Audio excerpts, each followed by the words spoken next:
On the floor of Denver Comic Con, we have Ted Sikora. He is owner of Hero Tomorrow Comics, and he's going to tell us about his pretty stellar-looking comic book. How are you today, man?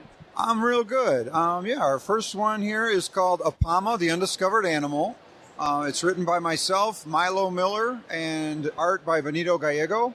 And it's the story of a Hungarian ice cream truck driver in Cleveland who unlocks the spirit force of the most savage creature mankind has never known and becomes a superhero.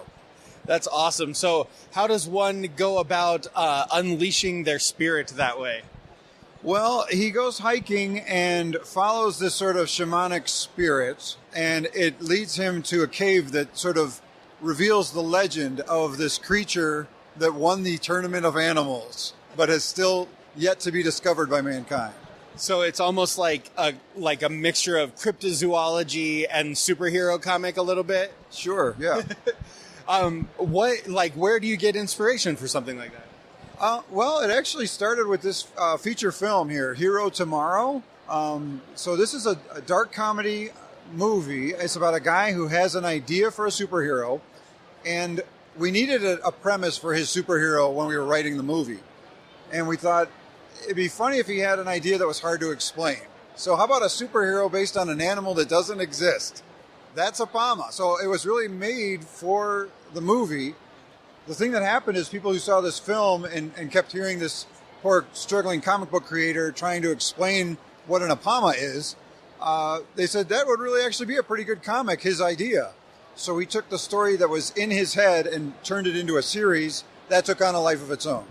So current vernacular for comic books to movies is you draw a comic book for 60, 70 years, and then they turn it into like a massive hit, or in DC's case, like a terrible movie. So, Right. So you went reverse. You went from making a movie about a comic book and then creating the comic book. What was that experience like? It was great. The movie debuted at the big Comic-Con in San Diego. It played film festivals all over the world. And it really was the thing that kind of changed my career. You know, after that, I was shooting and editing for a living. And the comics, though, when we started doing comics, it was like, wow, this is so liberating. Whatever we dream up goes on the page. We don't have to think about locations, actors, salaries, and food, and all this stuff on set. And it was just like, it was such a nice transition. And I love it. In fact, I think comics are a much purer form of art than movies, and so we're really hooked, and we it's an expanding universe, So I see also that you have a book called Tap Dance Killer. Can you tell us a little bit about that? Sure, yeah, that's the story of a mega talented actress who is cast in a horror show musical as the Tap Dance Killer, but then she can't shake the role. She starts taking it to the streets thinking she is this 1920s vaudeville assassin. That's awesome. I love how, literally outside the box your ideas are. That's really fun. I don't want to take up too much of your time. I know you're trying to hustle your stuff, but tell people how they can find your movie, your comic book, all of it.